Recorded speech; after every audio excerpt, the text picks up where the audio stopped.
Good morning student. Class 11th physics हम study कर रहे हैं चैप्टर नंबर 8 और आज का हमारा टॉपिक है जियो स्टेशनरी सैटेलाइट। अब सैटेलाइट के बारे में आपने लास्ट वीडियो में देखा ही था। आज हम देखेंगे कि जियो स्टेशनरी सैटेलाइट क्या होता है और ये ऑर्बिट के चारों तरफ किस स्पीड में मूव करता है। अब जैसे सपोज ये अर्थ है, अर्थ अगर देखे जाए तो प्रॉपर सर्कल फॉर्म में नहीं होती है, राइट। तो जब सर्कल फॉर्म में नहीं होती तो सर्कल के आसपास ये वाला राउंड क्या कहलाता है, जिसका रेडियस क्या होता है, कम होता है। लेकिन जब ये इलिप्टिकल शेप में स्पीड में राउंड अप करती है उसको हम बोलते हैं geostationary satellite. These satellites are placed into orbit at a distance of around 35,800 kilometre. It means कि जब सैटेलाइट जो है अर्थ से कितनी डिस्टेंस पे, अप्रोक्सीमेट 30,000 की डिस्टेंस पे वो क्या करता है, स्पीडली चारों तरफ मूव करता है from the earth surface. They rotate in the same direction, मतलब एक ही डायरेक्शन में क्या करता है, वो मूव करने लगता है। उसी को हम क्या बोलते हैं, geostationary satellite. And one revolution of such satellite is the same as 1 day on earth. जब अर्थ के चारों तरफ एक दिन में, मतलब 24 घंटे में जितना डिस्टेंस कवर अप करता है तो वो डिस्टेंस कवर अप करने में उसको जो 1 डे, इट मीन्स 24 आवर्स लगते हैं। This means that as seen from earth this satellites will appear to be at the some spot throughout, hence the name geostationary satellite. These satellites are used as communication satellites and for weather based application। मतलब mostly सबसे ज़्यादा use जियो stationery satellite का कहा किया जाता है communication satellite और whether based application पे। इट मीन्स कि जब हम अर्थ से किसी और ऑर्बिट में या और प्लेस पे जब सैटेलाइट को भेजा जाता है तो वहाँ से वॉच किया जाता है अर्थ की तरफ कि वहाँ से कम्युनिकेशन में हेल्प मिलती है सैटेलाइट के ज़रिए, या फिर वेदर में क्या चेंजेस होने वाले हैं, वो सारी इन्फॉर्मेशन हमें जियो स्टेशनरी सैटेलाइट द्वारा मिलती है।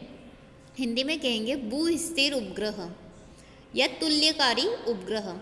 इन उपग्रहों को पृथ्वी की सतह से लगभग 33,800 किलोमीटर की दूरी पर कक्षा में स्थापित किया जाता है, लगभग 36,000 समथिंग। वे पृथ्वी के समान दिशा में घूमते, जिस प्रकार से पृथ्वी रोटेट होती है उसी प्रकार से वो सैटेलाइट भी उसी सेम डायरेक्शन में रोटेट होने लगता है। ऐसे उपग्रहों की एक परिक्रमा पृथ्वी पर एक दिन, मतलब लगभग 24 घंटे के समान होती है। मतलब ये जो मूव होता है सैटेलाइट का, एक राउंड कंप्लीट करने में एक दिन लगाता है, अर्थात अगर घंटे में काउंट करें तो 24 घंटे लगते हैं। इसका मतलब यह है कि जैसा कि पृथ्वी से देखा गया है कि यह उपग्रह पूरे समय एक ही स्थान पर दिखाई देते। जैसे ये मूव हो रहा है तो हमारा सैटेलाइट भी मूव हो रहा है। इट मीन्स कि अगर हम यहाँ हैं और सैटेलाइट यहाँ है तो थोड़े समय के बाद हम यहाँ हैं, सैटेलाइट यहाँ है। मतलब जब भी हम हमारी तरफ से सैटेलाइट को देखते हैं तो हमें सेम डायरेक्शन में, सेम प्लेस पे दिखाई देता है, जबकि अर्थ मतलब हम और सैटेलाइट दोनों ही सेम डायरेक्शन में सर्कल फॉर्म में मूव करते रहते हैं।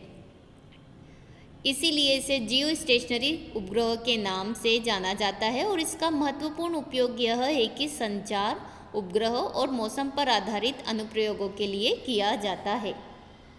What do you mean by geostationary satellite? Geostationary satellites are Earth satellite.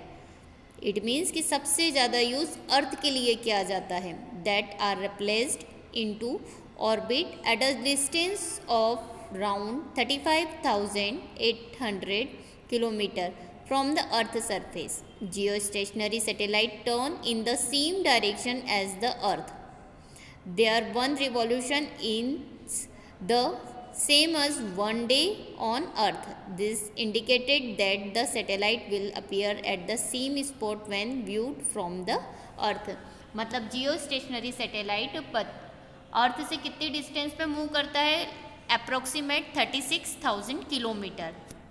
Direction कैसी होती है, जो अर्थ की डायरेक्शन है मूव की वही सेम डायरेक्शन सैटेलाइट की होती है। इसका मोस्टली यूज़ कम्युनिकेशन और वेदर की एप्लीकेशन में क्या जाता है, इसको ऑलमोस्ट कंप्लीट करने में 1 डे रिवॉल्यूशन में लगता है, इट मीन्स 24 आवर्स। इसीलिए इसे क्या कहा जाता है, जियो स्टेशनरी सैटेलाइट कहा जाता है।